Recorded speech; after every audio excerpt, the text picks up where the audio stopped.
ನಮಸ್ಕಾರ ವಿದ್ಯಾರ್ಥಿಗಳೇ. 6ನೇ semester BA ನ ಮತ್ತೊಂದು ಕಡ್ಡಾಯ ಪತ್ರಿಕೆ ಅಂದ್ರೆ ಮಾನವ ಸಂಪನ್ಮೂಲ ನಿರ್ವಹಣೆ. ಮೊದಲು ನೀವು ತಿಳ್ಕೊಂಡ್ರಿ ಕರ್ನಾಟಕ ಆರ್ಥಿಕತೆಯ ಬಗ್ಗೆ. ಹಾಗೆ ಇದು ಕಡ್ಡಾಯ ಪತ್ರಿಕೆ ಪೇಪರ್ 7 ಅಥವಾ ಪತ್ರಿಕೆ 7 ಮಾನವ ಸಂಪನ್ಮೂಲ ನಿರ್ವಹಣೆ. ಮಾನವ ಸಂಪನ್ಮೂಲ ಈಗಾಗಲೇ ನಿಮಗೆ ಗೊತ್ತಿದೆ, ಅರ್ಥ ತಿಳ್ಕೊಂಡಿದ್ದೀರಾ.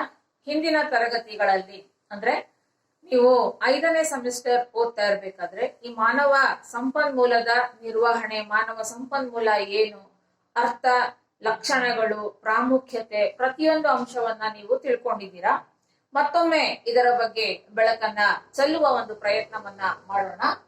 ಮಾನವ ಸಂಪನ್ಮೂಲ ಅಂದ್ರೆ ಯಾವುದೇ ಉತ್ಪಾದನೆ ಆಗ್ಬೇಕಾದ್ರೆ ಇಲ್ಲಿ ಮಾನವ ಸಂಪನ್ಮೂಲ ಅತ್ಯಂತ ಅವಶ್ಯಕ. ಮಾನವ ಸಂಪನ್ಮೂಲ ಇಲ್ಲ ಅಂದ್ರೆ ಉತ್ಪಾದನೆಯನ್ನ ಮಾಡೋದಿಕ್ಕೆ ಸಾಧ್ಯ ಆಗೋದೇ ಇಲ್ಲ.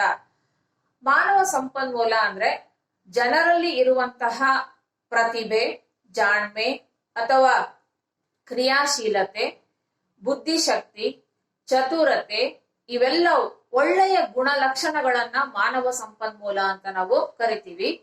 ಯಾವುದೇ ರಾಷ್ಟ್ರದಲ್ಲಿ ಉತ್ಪಾದನೆ ಹೆಚ್ಚಾಗ್ಬೇಕಾದ್ರೆ ಅಥವಾ ಆರ್ಥಿಕ ಅಭಿವೃದ್ಧಿಯನ್ನ ಸಾಧಿಸಬೇಕಾದ್ರೆ ಈ ಮಾನವ ಸಂಪನ್ಮೂಲದ ಪಾತ್ರ ಅತ್ಯಂತ ಪ್ರಮುಖವಾದದ್ದು. ಮಾನವ ಸಂಪನ್ಮೂಲ ಇಲ್ಲ ಅಂದ್ರೆ ರಾಷ್ಟ್ರದ ಆರ್ಥಿಕ ಅಭಿವೃದ್ಧಿಯನ್ನ ಸಾಧಿಸೋದಕ್ಕೆ ಸಾಧ್ಯ ಆಗೋದೇ ಇಲ್ಲ.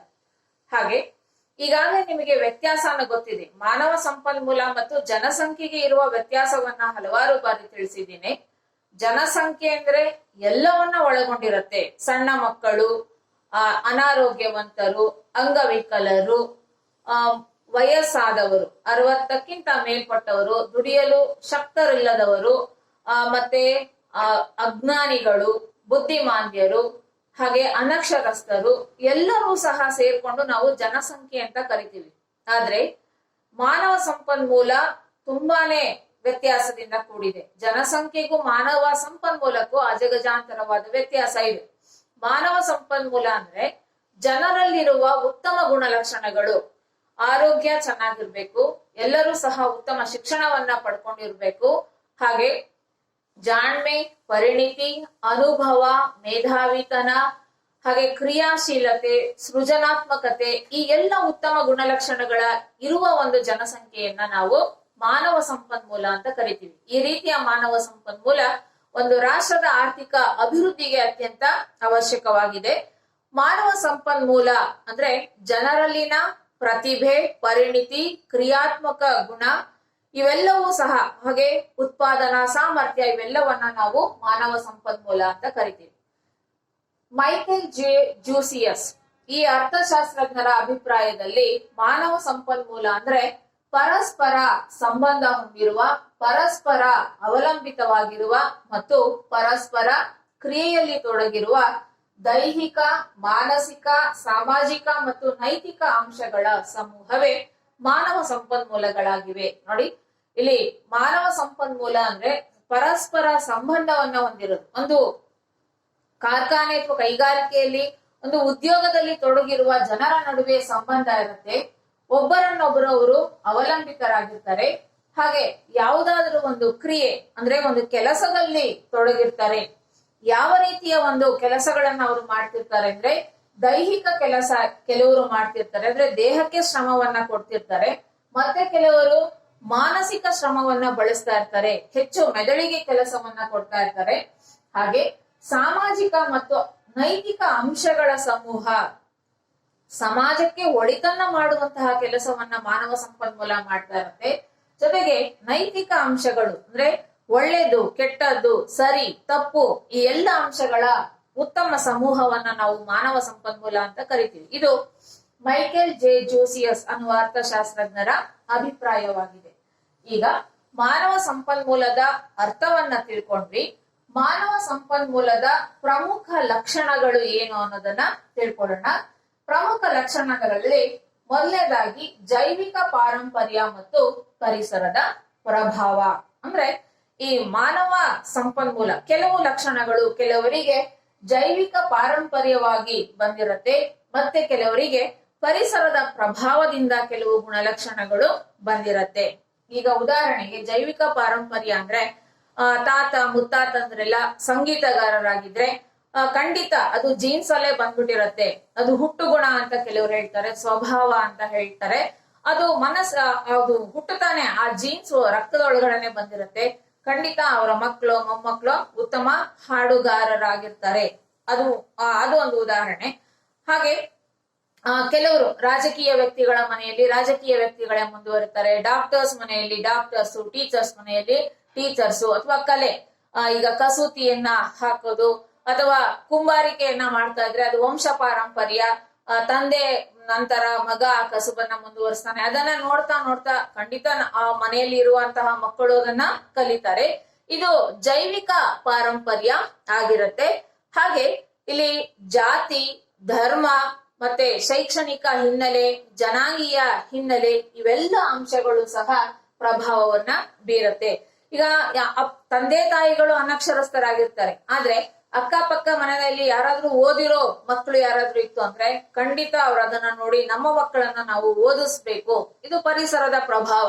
ಅಥವಾ ಪಕ್ಕದ ಮನೆಯಲ್ಲಿ ಯಾರೋ ಹುಡುಗ ಏನೋ ಚೆನ್ನಾಗಿ ಒಂದ್ ಪೇಂಟಿಂಗ್ ಮಾಡ್ತಾ ಇರ್ತೀನ ಅಂತ ಆ ಮನೇಲಿ ಅದನ್ನ ನೋಡಿ ನೋಡಿ ನೋಡಿ ಈ ಮಗುನು, ಪಕ್ಕದ ಮನೆ ಮಗುನು ಅದನ್ನ ನೋಡಿ ಕಲಿಯುವ ಒಂದು ಪ್ರಾರಂಭ ಅಥವಾ ಅಭ್ಯಾಸವನ್ನ ಮಾಡ್ಕೊಳ್ಬಹುದು. ಈ ರೀತಿಯಲ್ಲಿ ಕೆಲವೊಮ್ಮೆ ಪರಿಸರದ ಪ್ರಭಾವದಿಂದ ಕೆಲವು ಗುಣಲಕ್ಷಣಗಳು ಬೆಳೆಯತ್ತೆ, ಕೆಲವೊಮ್ಮೆ ವಂಶ ಪಾರಂಪರ್ಯವಾಗಿ ಗುಣಲಕ್ಷಣಗಳು ಬೆಳೀತಾ ಹೋಗುತ್ತೆ. ಅಂದ್ರೆ ಅದು ರಕ್ತಗತವಾಗಿ ಬಂದಿರತ್ತೆ. ಪ್ರತಿಯೊಂದನು ಅಷ್ಟೇ. ಈಗ ಕಾರ್ಪೆಂಟರಿ ವರ್ಕ್ ಇರ್ಬೋದು, ಅಥವಾ ಪೇಂಟಿಂಗ್ ಇರ್ಬೋದು, ಹಾಡುಗಾರಿಕೆ ಅಂತ ಹೇಳಿದೆ, ಅಥವಾ ಈ ಒಂದು ಸಂಗೀತದ ಮ್ಯೂಸಿಕಲ್ ಇನ್ಸ್ಟ್ರೂಮೆಂಟ್ಸ್ ಅನ್ನ ನುಡಿಸೋದು, ವೀಣೆ ಅಥವಾ ತಬಲ, ಹಾರ್ಮೋನಿಯಂ, ಇವನ್ನೆಲ್ಲ ನುಡಿಸೋದು, ಇವೆಲ್ಲವೂ ಸಹ ವಿವಿಧ ವಾದ್ಯಗಳು, ಇವೆಲ್ಲವೂ ಸಹ ರಕ್ತಗತವಾಗಿರುತ್ತೆ ಅಥವಾ ವಂಶ ಪಾರಂಪರ್ಯವಾಗಿ ಬಂದಿರುತ್ತೆ. ಹೀಗೆ ಕೆಲವು ಮಾನವನ ಸಂಪನ್ಮೂಲದ ಕೆಲವು ಲಕ್ಷಣಗಳು ಜೈವಿಕ ಪಾರಂಪರ್ಯ, ಮತ್ತೆ ಕೆಲವು ಪರಿಸರದ ಪ್ರಭಾವ. ಅಂದ್ರೆ ಕೆಲವು ಜಾತಿಗಳಲ್ಲಿ ಇದೇ ರೀತಿಯ ಕಸುಬನ್ನ ಮಾಡ್ಬೇಕು ಅಂತ ಇದ್ರೆ ವಂಶ ಪಾರಂಪರ್ಯ ಅಂದ್ರೆ ಖಂಡಿತ ಅದೇ ಮುಂದುವರಿತಾ ಹೋಗುತ್ತೆ. ಆದ್ರೆ ಈಗ ಪರಿಸ್ಥಿತಿ ಬದಲಾವಣೆ ಆಗಿದೆ. ಆ ರೀತಿಯ ಕಸುಬುಗಳನ್ನ ಯಾರು ಮುಂದುವರಿಸ್ತಾ ಇಲ್ಲ. ಉನ್ನತ ಹುದ್ದೆಗಳಲ್ಲಿ ಇರೋದನ್ನ ನಾವು ಕಾಣ್ತೀವಿ. ಅಂದ್ರೆ ಉದಾಹರಣೆಗೆ ಈಗ ಚಪ್ಪಲಿ ಹೊಲಿಯೋನು ಅಥವಾ ಬೇರೆ ಇನ್ಯಾವುದೋ ಕಸುಬನ್ನ ಮಾಡ್ತಾ ಇರೋ ವ್ಯಕ್ತಿಯ ಅದೇ ಕಸುಬನ್ನ ಮುಂದುವರಿಸಲ್ಲ ಮಕ್ಕಳು, ಅಥವಾ ಅವರೇ ನಮ್ಮ ಮಕ್ಕಳು ಇದೇ ಕಸುಬನ್ನ ಮುಂದುವರಿಸ್ಲಿ ಅಂತಾನು ಇಷ್ಟಪಡಲ್ಲ. ಬದಲಾಗಿ ಇನ್ನೂ ಉನ್ನತವಾದ ಹುದ್ದೆಗಳಲ್ಲಿ ಚೆನ್ನಾಗಿ ಓದ್ಲಿ, ಅವರು ಒಂದು ಒಳ್ಳೆ ಸ್ಥಾನಮಾನವನ್ನ ಗಳಿಸ್ಕೊಳ್ಳಿ ಸಮಾಜದಲ್ಲಿ, ನಾವಂತೂ ಇದೇ ಆಗೋಯ್ತು, ನಮ್ಮ ಮಕ್ಕಳಾದ್ರೂ ಚೆನ್ನಾಗಿರ್ಲಿ, ಆ ರೀತಿಯ ಒಂದು ಮನೋಭಾವನೆ ಅಥವಾ ಆ ಒಂದು ರೀತಿಯ ಒಂದು ಬದಲಾವಣೆ ಜನರಲ್ಲಿ ಬಂದಿದೆ. ಹೀಗಾಗಿ ನಾವು ಈ ಒಂದು ವಂಶ ಪಾರಂಪರ್ಯದ ಕೆಲವು ಕಸುಬುಗಳು ಅಳಿಸಿ ಹೋಗ್ತಾ ಇರೋದನ್ನ ಸಹ ಕಾಣ್ತೀವಿ. ಕೌಟುಂಬಿಕ ಹಿನ್ನೆಲೆ, ಮತ್ತೆ ಜೈವಿಕ ಪರಂಪರೆ, ಹಾಗೆ ಶಿಕ್ಷಣದ ಪ್ರಭಾವ. ಸ್ಕೂಲಲ್ಲಿ ಹೋದ್ರೆ ಕೆಲವರು ಎನ್ಕರೇಜ್ ಮಾಡ್ತಾರೆ, ಆ ಟೀಚರ್ಸ್ ಎನ್ಕರೇಜ್ ಮಾಡಿದ್ರೆ ನೀನು ಅದನ್ನ ಓದ್ಬೇಕು, ಇದನ್ನ ಓದ್ಬೇಕು, ಮುಂದೆ ಒಂದು ಅಧಿಕಾರಿ ಆಗ್ಬೇಕು, KAS ಮಾಡ್ಬೇಕು, IAS ಮಾಡ್ಬೇಕು ಅಂತ ಹೇಳಿದಾಗ ಆ ಇನ್ಫ್ಲೂಯೆನ್ಸ್, ಆ ಪ್ರಭಾವ ಆ ವಿದ್ಯಾರ್ಥಿಯಲ್ಲಿತ್ತು ಅಂದ್ರೆ ಖಂಡಿತ ಅವನು ಮನೆಯಲ್ಲಿ ಬಡತನ ಇದ್ರೇನು ಸಹ ಕಷ್ಟಪಟ್ಟು ಮುಂದೆ ಬಂದು ಅದನ್ನ ಸಾಧಿಸುವ ಒಂದು ಛಲ ಅಥವಾ ಗುರಿಯನ್ನ ಹೊಂದಿರ್ತಾನೆ. ಈ ರೀತಿ ಪರಿಸರದ ಪ್ರಭಾವ ಮತ್ತೆ ಶೈಕ್ಷಣಿಕ ಪ್ರಭಾವ ಇವೆಲ್ಲವೂ ಸಹ ಮಾನವ ಸಂಪನ್ಮೂಲದ ಗುಣಲಕ್ಷಣವನ್ನ ಪ್ರತಿಬಿಂಬಿಸತ್ತೆ ಅಂತ ಹೇಳ್ಬೋದು. ಎರಡನೇದಾಗಿ ವೈವಿಧ್ಯಮಯ. ಈ ಮಾನವ ಸಂಪನ್ಮೂಲ ಅನ್ನೋದು ವೈವಿಧ್ಯಮಯವಾಗಿದೆ. ಅಂದ್ರೆ ತುಂಬಾನೇ ಬದಲಾವಣೆಯಿಂದ ಕೂಡಿದೆ. ಒಬ್ಬರಲ್ಲಿರುವ ಗುಣಲಕ್ಷಣಗಳು ಮತ್ತೊಬ್ಬರಲ್ಲಿ ನಾವು ಕಾಣೋದಿಕ್ಕೆ ಖಂಡಿತ ಸಾಧ್ಯ ಇಲ್ಲ. ಏನು ಬೇಡ, ಈಗ ನಾನು ಪಾಠ ಮಾಡೋಂಗೆ ಬೇರೆಯವ್ರು ಯಾರು ಮಾಡಕ್ಕೆ ಸಾಧ್ಯ ಇಲ್ಲ. ಅಥವಾ ಬೇರೆಯವರು ಇನ್ನೂ ಚೆನ್ನಾಗಿ ಪಾಠ ಮಾಡ್ತಾರೆ, ಅವರು ತುಂಬಾ ಚೆನ್ನಾಗಿ ಪಾಠ ಮಾಡೋ ರೀತಿಯಲ್ಲಿ ನನಗೆ ಪಾಠ ಮಾಡೋದಕ್ಕೆ ಬರಲ್ಲ. ಇದನ್ನ ನಾವು ವ್ಯಕ್ತಿಗತವಾದ ಒಂದು ವ್ಯತ್ಯಾಸ ಅಥವಾ ಇಂಡಿವಿಜುವಲ್ ಡಿಫರೆನ್ಸಸ್ ಅಂತ ನಾವು ಕರಿತೀವಿ. ಈ ಮಾನವ ಸಂಪನ್ಮೂಲ ಅನ್ನೋದು ವೈವಿಧ್ಯಮಯವಾಗಿದೆ. ಅಂದ್ರೆ ವ್ಯಕ್ತಿಯಿಂದ ವ್ಯಕ್ತಿಗೆ ಬದಲಾವಣೆಗಳನ್ನ ನಾವು ಕಾಣ್ತೀವಿ. ಅಷ್ಟೇ ಯಾಕೆ, ಇದು ಮಾಡಿರೋ ಪಾಠವನ್ನ ಎಲ್ಲಾ ವಿದ್ಯಾರ್ಥಿಗಳು ಕೇಳಿಸ್ಕೊಳ್ತಾರೆ, ಆದ್ರೆ ಎಕ್ಸಾಮ್ ಅಲ್ಲಿ ಒಬ್ಬೊಬ್ರು ಒಂದೊಂದು ರೀತಿಯಲ್ಲಿ ಅದನ್ನ ಆನ್ಸರ್ಸ್ ಅನ್ನ ಬರೀತಾರೆ. ಅಲ್ಲೂ ಅಷ್ಟೇ ನಾವು ವೈವಿಧ್ಯತೆಯನ್ನ ಕಾಣಬಹುದಾಗಿದೆ. ಅಂದ್ರೆ ಇಲ್ಲಿ ಮುಖ್ಯವಾಗಿ ಭೌತಿಕ ಮತ್ತು ಮಾನಸಿಕ ಗುಣಲಕ್ಷಣಗಳು ವ್ಯಕ್ತಿಯಿಂದ ವ್ಯಕ್ತಿಗೆ ಬದಲಾವಣೆ ಆಗ್ತಾ ಹೋಗುತ್ತೆ. ಭೌತಿಕ ಗುಣಗಳು ಬೇರೆ ಇರುತ್ತೆ, ಹಾಗಾಗಿ ಮಾನಸಿಕ ಗುಣಗಳು ಸಹ ಬದಲಾವಣೆ ಆಗತ್ತೆ. ಅದಕ್ಕೂ ಸಹ ಇನ್ಫ್ಲೂಯೆನ್ಸ್, ಅದು ಕೌಟುಂಬಿಕ ಹಿನ್ನೆಲೆಯ ಒಂದು ಪ್ರಭಾವ ಇರ್ಬೋದು, ಅಥವಾ ಸ್ನೇಹಿತರ ಪ್ರಭಾವ ಇರ್ಬೋದು, ಪರಿಸರದ ಪ್ರಭಾವ ಇರ್ಬೋದು. ಹೀಗಾಗಿ ವಿವಿಧ ರೀತಿಯ ಒಂದು ಗುಣಲಕ್ಷಣಗಳನ್ನ ನಾವು ಕಾಣ್ತೀವಿ. ಅಂದ್ರೆ ಇಲ್ಲಿ ಮುಖ್ಯವಾಗಿ ಈ ಒಂದು ಮಾನವ ಸಂಪನ್ಮೂಲವನ್ನ ಸಮರ್ಪಕವಾಗಿ ಬಳಸಿಕೊಳ್ಳೋದು ಕೈಗಾರಿಕೆಗಳಲ್ಲಿ ಅಥವಾ ಉದ್ಯೋಗದ ಒಂದು ಸ್ಥಳಗಳಲ್ಲಿ ಪ್ರಮುಖವಾದ ಪಾತ್ರ ಆಗಿದೆ. ಹೇಗೆ ಅವರನ್ನ ಬಳಸ್ಕೊಳ್ತಾರೋ, ಈಗ ಒಂದು ಉದ್ಯೋಗಕ್ಕೆ ನೀವು ಹೋಗ್ತೀರಾ, ನಿಮ್ಮಲ್ಲಿರುವ ಒಂದು ಪರಿಣಿತಿ ಪ್ರತಿಭೆಯನ್ನ ಸಂಪೂರ್ಣವಾಗಿ ಬಳಸಿಕೊಂಡಾಗ ಖಂಡಿತ ಉತ್ಪಾದನೆಯ ಪ್ರಮಾಣ ಹೆಚ್ಚಾಗ್ತಾ ಹೋಗುತ್ತೆ. ನಿಮ್ಮಲ್ಲಿರುವ ಒಂದು ಪ್ರತಿಭೆಯನ್ನ ವ್ಯರ್ಥವಾಗಬಾರದು. ಆ ರೀತಿಯಲ್ಲಿ ಎಲ್ಲವನ್ನ ಬಳಸಿಕೊಂಡಾಗ ಒಂದು ಕೈಗಾರಿಕೆ ಅಭಿವೃದ್ಧಿ ಆಗುತ್ತೆ. ಆ ಕೈಗಾರಿಕೆಯಲ್ಲಿ ಉತ್ಪಾದನೆಯ ಪ್ರಮಾಣ ಹೆಚ್ಚಾಗ್ತಾ ಹೋಗುತ್ತೆ. ನಾವಿಲ್ಲಿ ಮಾನವ ಸಂಪನ್ಮೂಲವನ್ನ ಒಂದು ಕಂಪನಿ, ಒಂದು ಕೈಗಾರಿಕೆ, ಒಂದು ಉದ್ಯಮಕ್ಕೆ ಸಂಬಂಧಿಸಿದಂತೆ ಅಧ್ಯಯನ ಮಾಡ್ತಾ ಇರೋದ್ರಿಂದ ಮಾನವ ಸಂಪನ್ಮೂಲವನ್ನ ಸಮರ್ಪಕವಾಗಿ ಬಳಸಿಕೊಳ್ಳೋದು ಉದ್ಯಮ ಅಥವಾ ಕೈಗಾರಿಕೆಗಳಲ್ಲಿನ ಜವಾಬ್ದಾರಿ ಆಗಿರುತ್ತೆ. ಹೀಗಾಗಿ ವೈವಿಧ್ಯಮಯ, talents are totally different, individual differences are there. ಹೀಗಾಗಿ ಒಂದು ವ್ಯಕ್ತಿಯಿಂದ ಮತ್ತೊಂದು ವ್ಯಕ್ತಿಗೆ ವಿಚಿತ್ರ ರೀತಿಯ ವಿಭಿನ್ನತೆಗಳನ್ನ ನಾವು ಕಾಣ್ತೀವಿ. ಮತ್ತೊಂದು ಲಕ್ಷಣ ಚಲನಾತ್ಮಕ, ಅಂದ್ರೆ ಬದಲಾವಣೆಯನ್ನ ಹೊಂದಿರುತ್ತೆ. ಈ ಮಾನವ ಸಂಪನ್ಮೂಲ ಅನ್ನೋದು ಒಂದೇ ರೀತಿ ಇರೋದಿಲ್ಲ, ಅದು ಬದಲಾವಣೆಗೆ ಒಳಪಟ್ಟಿರತ್ತೆ. ಪದೇ ಪದೇ ಬದಲಾವಣೆ ಆಗ್ತಾ ಇರತ್ತೆ. ಅಂದ್ರೆ ಒಬ್ಬ ವ್ಯಕ್ತಿ ವಿಭಿನ್ನವಾಗಿ ವರ್ತಿಸ್ತಾನೆ. ಒಂದೇ ವ್ಯಕ್ತಿ ಎರಡು ಸಂದರ್ಭದಲ್ಲಿ ಬೇರೆ ಬೇರೆ ರೀತಿಯಲ್ಲಿ ವರ್ತಿಸ್ತಾನೆ. ನಾವು ಮಲ್ಟಿಪಲ್ ರೋಲ್ ಅಂತ ಕರಿತೀವಿ. ಈಗ ನಾನು ಕಾಲೇಜಲ್ಲಿ ಇರೋ ಹಾಗೆ ಮನೇಲಿ ಇರಕ್ಕಾಗಲ್ಲ, ಅಥವಾ ಮನೆಯಲ್ಲಿರೋ ಹಾಗೆ ನಾನು ಬಸ್ಸಲ್ಲಿ ಟ್ರಾವೆಲ್ ಮಾಡುವಾಗ ಇರೋದಕ್ಕೆ ಸಾಧ್ಯ ಇಲ್ಲ, ಅಥವಾ ರಸ್ತೆಯಲ್ಲಿ ಹೋಗುವಾಗ ನನ್ನ ಒಂದು ವರ್ತನೆನೇ ಬೇರೆ ರೀತಿ ಇರುತ್ತೆ, ಅಥವಾ ನನ್ನ ಮಾತನಾಡುವ ಶೈಲಿನೇ ಬೇರೆ ಇರುತ್ತೆ. ವಿದ್ಯಾರ್ಥಿಗಳೊಂದಿಗೆ ಕ್ಲಾಸ್ ರೂಮ್ ಅಲ್ಲೇ ಒಂದು ತರ ನಾನು ಬಿಹೇವ್ ಮಾಡ್ತೀನಿ, ಔಟ್ಸೈಡ್ ಕ್ಲಾಸ್ ರೂಮ್ ನಾನು ಒಂಥರ ಬಿಹೇವ್ ಮಾಡ್ತೀನಿ. ಸ್ಟೂಡೆಂಟ್ಸ್ ಸ್ಟಾಫ್ ರೂಮ್ ಬಂದು ಏನಾದ್ರು ಡಿಸ್ಕಷನ್ ಮಾಡುವಾಗ ಅಲ್ಲೇ ನಾನು ಒಂದು ರೀತಿ ಮಾತಾಡ್ತೀನಿ, ಕ್ಲಾಸ್ ಅಲ್ಲೇ ಒಂದು ರೀತಿಯಲ್ಲಿ ನಾನು ವರ್ತನೆ ಮಾಡ್ತೀನಿ. ಅಂದ್ರೆ ಇಲ್ಲಿ ವಿಭಿನ್ನತೆಯಿಂದ ಕೂಡಿರುತ್ತೆ ಅಥವಾ ಚಲನಾತ್ಮಕ ಬದಲಾವಣೆಗೆ ಒಳಪಡಿರತ್ತೆ. ಹೀಗೆ ಅಂತ ನಿರ್ದಿಷ್ಟವಾಗಿ ಹೀಗೆ ಇರಬೇಕು ಅಂತ ಇಲ್ಲ, ತುಂಬಾನೇ ಬದಲಾವಣೆ. ಅಂದ್ರೆ ಎಲ್ಲಾ ವ್ಯಕ್ತಿಗಳು ವಿವಿಧ ಸಂದರ್ಭಗಳಲ್ಲಿ ಆಯಾ ಸಂದರ್ಭಕ್ಕೆ ತಕ್ಕ ಹಾಗೆ ವರ್ತಿಸ್ತಾರೆ. ಇದು ಮಾನವ ಸಂಪನ್ಮೂಲದ ಪ್ರಮುಖವಾದ ಲಕ್ಷಣ. ಕೆಲವೊಮ್ಮೆ ನಗಬೇಕಾಗತ್ತೆ, ಕೆಲವೊಮ್ಮೆ ಬೇಜಾರ್ ಮಾಡ್ಕೊಳ್ಬೇಕಾಗತ್ತೆ, ಕೆಲವೊಮ್ಮೆ ಅಳಬೇಕಾಗತ್ತೆ. ಈ ರೀತಿಯ ಸಂದರ್ಭಗಳು ಬರುತ್ತೆ. ಅಂದ್ರೆ ಆಯಾ ಒಂದು ಸಂದರ್ಭಕ್ಕೆ ತಕ್ಕ ಹಾಗೆ ವರ್ತನೆಯನ್ನ ಮಾಡೋದು ಮಾನವ ಸಂಪನ್ಮೂಲದ ಪ್ರಮುಖ ಲಕ್ಷಣ. ನಾಲ್ಕನೆಯದಾಗಿ, ಇದು ಮಾನವ ಸಂಪನ್ಮೂಲ ಅನ್ನೋದು ಅತ್ಯಂತ ಮಹತ್ವಪೂರ್ಣವಾದ ಒಂದು ಅಂಶ. ಎಲ್ಲಿ? ಕಂಪನಿಯಲ್ಲಿ, ಕೈಗಾರಿಕೆಯಲ್ಲಿ.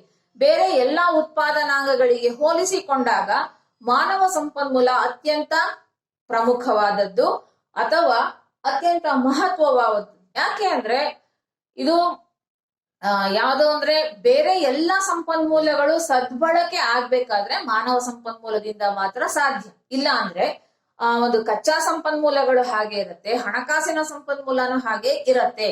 ಯಾವುದಿಲ್ಲ ಅಂದ್ರೆ ಮಾನವ ಸಂಪನ್ಮೂಲ ಇಲ್ಲ ಅಂದ್ರೆ ಎಲ್ಲವೂ ಸ್ಥಗಿತ. ಹಾಗಾಗಿ ಮಾನವ ಸಂಪನ್ಮೂಲ ಕೈಗಾರಿಕೆಗಳಲ್ಲಿ ಅತ್ಯಂತ ಮಹತ್ವವಾದ ಪಾತ್ರವನ್ನ ನಿರ್ವಹಣೆ ಮಾಡುತ್ತೆ.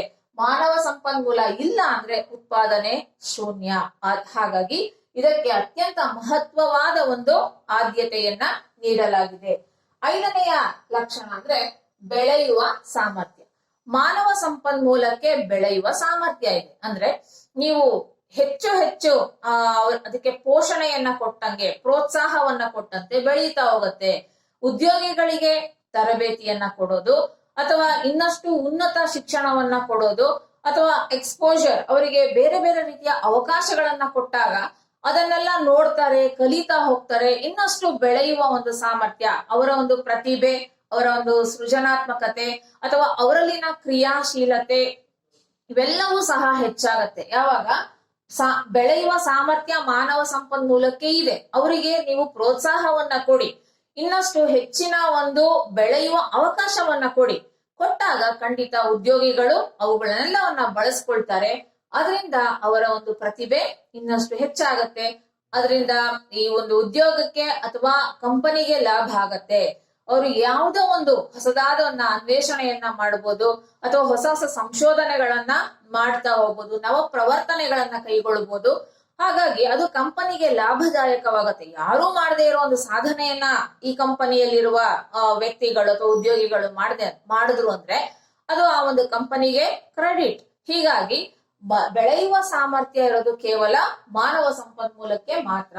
ಹಾಗೆ ಮತ್ತೊಂದು ಲಕ್ಷಣ ಅಂದ್ರೆ ಗುಣಮಟ್ಟದ ಸ್ವಯಂ ನಿರ್ಧಾರ. ಅಂದ್ರೆ ವ್ಯಕ್ತಿಗಳು ತಮ್ಮ ಒಂದು ಗುಣವನ್ನ ತಾವೇ ನಿರ್ಧಾರ ಮಾಡಿಕೊಳ್ಳುವ ಒಂದು ಸಾಮರ್ಥ್ಯವನ್ನ ಹೊಂದಿರ್ತಾರೆ. ವ್ಯಕ್ತಿಯ ಗುಣಮಟ್ಟ ಅವನಿಂದಲೇ ನಿರ್ಧಾರವಾಗತ್ತೆ. ಯಾಕೆ ಅಂದ್ರೆ ನನ್ನ ಸಾಮರ್ಥ್ಯ ಏನು, ನನ್ನ ಯೋಗ್ಯತೆ ಏನು ಅನ್ನೋದು ನನಗ್ ಮಾತ್ರ ಗೊತ್ತು. ಬೇರೆ ಇನ್ಯಾರು ಹೇಳುವ ಅವಶ್ಯಕತೆ ಇಲ್ಲ. ನನಗೆ ಒಂದು ಕೆಲಸವನ್ನ ಕೊಟ್ಟಾಗ ಅದನ್ನ ನಾನು ನಿರ್ವಹಣೆ ಮಾಡ್ತೀನಾ, ನನಗೆ ಆ ಸಾಮರ್ಥ್ಯ ಇದೆಯಾ ಇಲ್ವಾ ಅನ್ನೋದನ್ನ ನಿರ್ಧಾರ ಮಾಡೋ ವ್ಯಕ್ತಿ ನಾನಾಗಿರ್ತೀನಿ. ಹೀಗಾಗಿ ಗುಣಮಟ್ಟವನ್ನ ಸ್ವಯಂ ನಿರ್ಧಾರ ಮಾಡುವ ಸಾಮರ್ಥ್ಯ ಮಾನವ ಸಂಪನ್ಮೂಲಕ್ಕೆ ಇದೆ. ಬೇರೆ ಇನ್ಯಾರು ಹೇಳ್ಬೋದು, ನೀನ್ ಹಾಗ್ ಮಾಡ್ಬೋದು, ಹೀಗ್ ಮಾಡ್ಬೋದು, ಅದು ಮಾಡ್ಬೋದು, ಇದು ಮಾಡ್ಬೋದು ಅಂತ. ಆದರೆ ರಿಯಾಲಿಟಿ ಅಂದ್ರೆ ನಮ್ಗೆ ಮನಸ್ಸಿನಲ್ಲಿ ನಮ್ಮ ಸಾಮರ್ಥ್ಯ ನಮ್ಗೆ ಗೊತ್ತಿರತ್ತೆ. ಖಂಡಿತ ಇದು ನನಗೆ ಸಾಧ್ಯನಾ, ಮಾಡ್ತೀನಾ, ಆ ಸಾಮರ್ಥ್ಯ ನನ್ನಲ್ಲಿ ಇದೆಯಾ ಅಥವಾ ಆ ಯೋಗ್ಯತೆ ನನಗೆ ಇದೆಯಾ, ಅದನ್ನ ನಿರ್ಧಾರ ಮಾಡೋದು ಆ ಒಂದು ವ್ಯಕ್ತಿಗೆ ಸಂಬಂಧಿಸಿದೆ. ಹಾಗೆ ಇದು ಸಿಬ್ಬಂದಿಗಿಂತ ಭಿನ್ನವಾಗಿದೆ. ಸಿಬ್ಬಂದಿನೇ ಬೇರೆ, ಮಾನವ ಸಂಪನ್ಮೂಲನೇ ಬೇರೆ. ಸಿಬ್ಬಂದಿ ಅಂದ್ರೆ ಒಂದು ಸಂಸ್ಥೆಯಲ್ಲಿ ಕೆಲಸ ಮಾಡುವ ಎಲ್ಲರೂ, ಅವರು ಯಾರಾದ್ರೂ ಆಗಿರ್ಬೋದು. ಒಂದು ಅಟೆಂಡರ್ ಇಂದ ಹಿಡಿದು ಪ್ರಿನ್ಸಿಪಲ್. ಒಂದು ಕಾಲೇಜ್ ಅನ್ನ ನಾವು ತಗೊಂಡಾಗ ಫ್ರಮ್ ಅಟೆಂಡರ್ ಟು ಪ್ರಿನ್ಸಿಪಲ್ ಎಲ್ಲಾರು ಸ್ಟಾಫ್ ಅಂತ ಕರಿತೀವಿ. ಆದ್ರೆ ಮಾನವ ಸಂಪನ್ಮೂಲ ಸಿಬ್ಬಂದಿಗಿಂತ ಭಿನ್ನ. ಸಿಬ್ಬಂದಿ ಸ್ಟಾಫ್, ಮಾನವ ಸಂಪನ್ಮೂಲ ಅಂದ್ರೆ ಆ ಒಂದು ಕೆಲಸವನ್ನ ನಿರ್ವಹಣೆ ಮಾಡುವಂತಹ ಒಬ್ಬ ವ್ಯಕ್ತಿ. ಆ ವ್ಯಕ್ತಿ ಅಂತ ಅವನಂದ್ರೆ ಉತ್ತಮ ಗುಣ ಲಕ್ಷಣಗಳನ್ನ ಹೊಂದಿರೋದು. ಯಾವುದ್ರಲ್ಲಿ? ಅವನ ಪ್ರತಿಭೆಯಲ್ಲಿ, ಅವನ ಒಂದು ಸೃಜನಶೀಲತೆಯಲ್ಲಿ, ಅದು ಕ್ರಿಯಾಶೀಲತೆಯಲ್ಲಿ, ಈ ಪರಿಣಿತಿಯನ್ನ ಹೊಂದಿರೋದು, ಅನುಭವವನ್ನ ಹೊಂದಿರುವ ವ್ಯಕ್ತಿಯನ್ನ ನಾವು ಮಾನವ ಸಂಪನ್ಮೂಲ ಅಂತ ಕರಿತೀವಿ. ಹೀಗಾಗಿ ಮಾನವ ಸಂಪನ್ಮೂಲ ಮತ್ತು ಸಿಬ್ಬಂದಿ ಬೇರೆ ಬೇರೆ ಆಗಿದೆ. ಹಾಗೆ ಮತ್ತೊಂದು ಲಕ್ಷಣ ಅಂದ್ರೆ ಸ್ವಂತ ಉದ್ಯೋಗವನ್ನಾದ್ರೂ ಮಾಡ್ತಾ ಇರ್ಬೋದು ಮಾನವ ಸಂಪನ್ಮೂಲ, ಅಥವಾ ಬೇರೆ ಬೇರೆ ಸಂಸ್ಥೆಗಳಲ್ಲಿ ಉದ್ಯೋಗವನ್ನ ಮಾಡಬಹುದು. ಮಾನವ ಸಂಪನ್ಮೂಲ ಅಂದ ತಕ್ಷಣ ನಾವು ಬೇರೆಯವರ ಕೈ ಕೆಳಗಡೆನೆ ಕೆಲಸ ಮಾಡ್ಬೇಕು ಅಂತ ಏನಿಲ್ಲ. ಸ್ವಂತ ಉದ್ಯೋಗವನ್ನಾದರೂ ಮಾಡ್ಕೊಳ್ಬಹುದು, ಅಥವಾ ಬೇರೆ ಕೈಗಾರಿಕೆ